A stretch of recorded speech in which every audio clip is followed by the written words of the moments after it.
With these radiant and sweet words, Salman Al-Farisi spoke about his blessed, noble, and magnificent adventure in pursuit of religious truth that would connect him with God and define his role in life. What a towering human being this man was! What immense excellence his aspiring soul achieved! And what powerful will he imposed upon hardships, overcoming them, and upon the impossible, rendering it submissive. What devotion to truth, and what loyalty to it was this that drove its possessor willingly and by choice, from the ease, wealth, and comfort of his father's house to the unknown with all its burdens and hardships, traveling from land to land, and from country to country, toiling, striving, and worshiping. His discerning insight scrutinized people, doctrines, and life, and he persisted with unwavering determination in pursuit of truth, making noble sacrifices for the sake of guidance until he was sold as a slave. Then God rewarded him with the fullest of rewards, bringing him together with the truth and meeting him with his messenger. Then he granted him a long life, so that he witnessed with his own eyes the banners of God waving in every place on earth, and his Muslim servants filling its corners and regions with guidance, prosperity, and justice. What can we expect the Islam of a man of such aspiration and such sincerity to be? It was the Islam of the righteous and God-fearing, and in his asceticism, intelligence, and piety, he was the most similar of people to Omar ibn al-Khattab. He resided for days with Abu Darda in the same dwelling.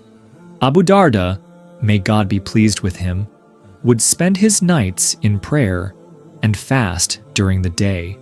Salman would often criticize him for his excessive devotion in this manner. One day, Salman tried to dissuade him from fasting, which was voluntary. Abu Darda said to him reproachfully, "Do you forbid me from fasting for my Lord and praying to him?" Salman replied, saying, "Indeed, your eyes have a right over you, and your family has a right over you. Fast and break your fast, pray and sleep." When this reached the messenger of God, peace and blessings be upon him, he said, "Salman is filled with knowledge." The messenger, peace be upon him, greatly appreciated his intelligence and knowledge, and he also praised his character and faith. On the day of the Battle of the Trench, the Ansar, helpers of Medina, said, "Salman is from us." The Muhajirun, emigrants from Mecca, stood and said, "Rather, Salman is from us." The messenger called out to them, saying, "Salman is from us, the family of the house, al-Bayt, and he is indeed worthy of this honor." Ali ibn Abi Talib, may God be pleased with him, used to call him Luqman the Wise. He was asked about him after his death, and he said, "That is a man from us and to us, the family of the house.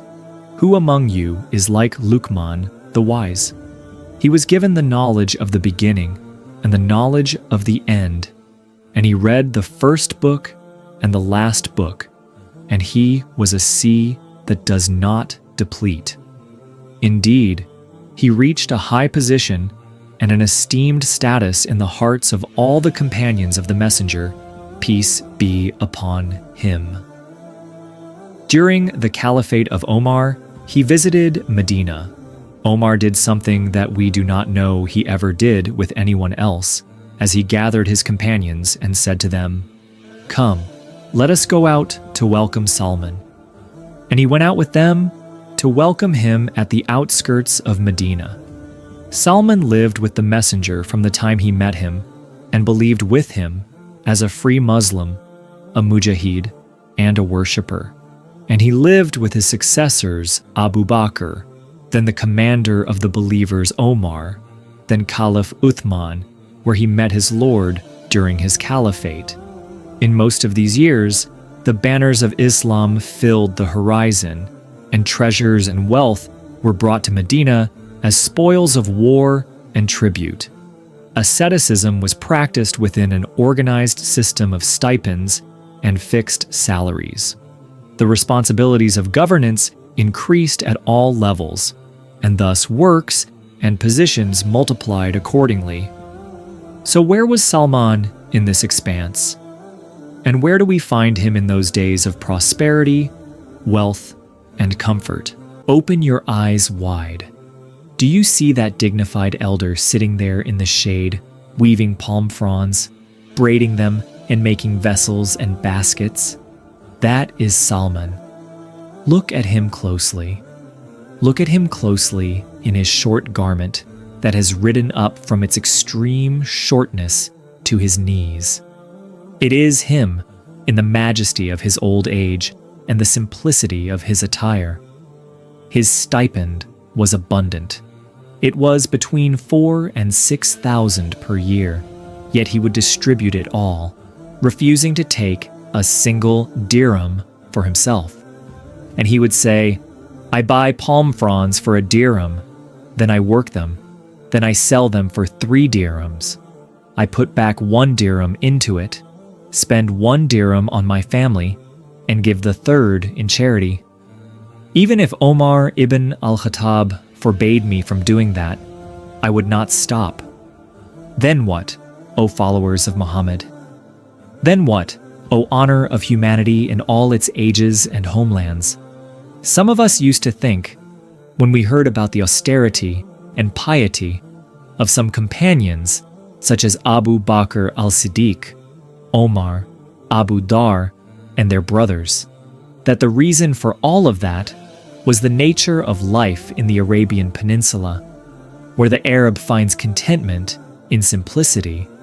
But here we are before a man from Persia, the land of extravagance, luxury, and civilization, and he was not from the poor, but from the elite of people. What is the matter with him that he refuses this money, wealth, and comfort, and insists on being content in his day with a dirham he earns from the work of his hand? What is the matter with him that he refuses governorship and flees from it, and says, if you are able to eat dust and not be a governor over 2, then do so? What is the matter with him that he flees from governorship and position, except if it is governorship over a detachment going to jihad?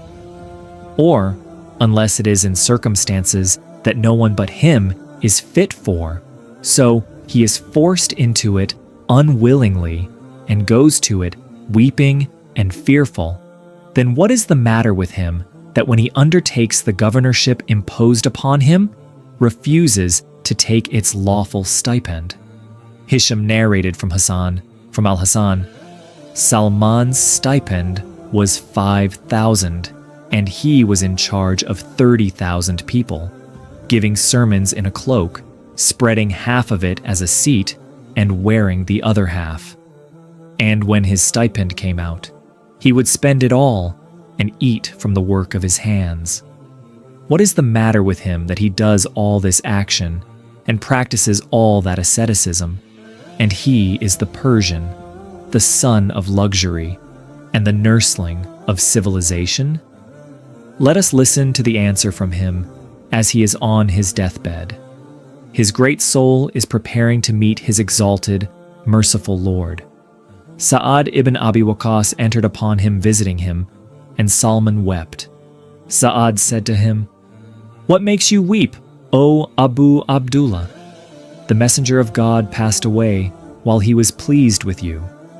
Salman replied to him, By God, I do not weep out of fear of death, nor out of greed for the world, but the messenger of God, peace and blessings be upon him, made a covenant with us, and he said, Let the share of any one of you from the world be like the provision of a rider, and here I am, around me are these black things, meaning by black things, the many possessions. Sa'ad said, I looked, and I did not see around him except a basin and a water container. So I said to him, "O Abu Abdullah, entrust us with a covenant that we may take from you." He said, "O Sa'ad, remember God when your ambition arises, and remember Him in your wisdom when you judge, and remember Him in your hand when you distribute. This, then, is the one who filled his soul with richness, just as He filled it with detachment from the world, its wealth, its positions, and its prestige. The messenger of God, peace and blessings be upon him, had made a covenant with him and all his companions, not to let the world possess them, and not to take from it, except like the provision of a writer. And Salman kept the covenant. And yet his tears flowed when he saw his soul preparing to depart, fearing that he might have exceeded the limit. He had nothing around him except a basin from which he ate, and a water container from which he drank and performed ablution, and yet he considered himself extravagant. Did I not tell you that he was the most similar of people to Omar? In the days when he was the governor of Al-Madain, nothing changed in his state. He refused to take a single dirham from the reward of governorship. He continued to eat from the work of palm fronds, and his clothing was nothing but a cloak that rivaled his old garment in its humility. One day, while he was walking on the road, he met a man coming from Sham carrying a load of figs and dates. The load was tiring and wearying the Syrian man.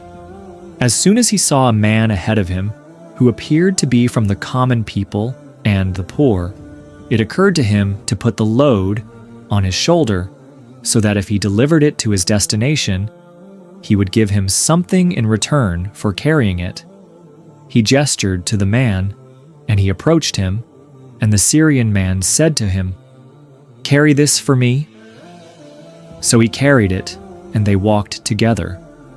As they were on the road, they reached a group of people, so he greeted them, and they replied standing, "And upon the Amir be peace." "And upon the Amir be peace." Which Amir do they mean? This is what the Syrian man asked himself, and his astonishment increased when he saw some of these people rushing towards Salman to carry the load from him, saying, "From you, O Amir."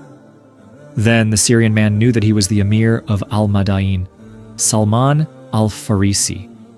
He was dumbfounded, and words of apology and regret escaped from between his lips, and he approached to take back the load.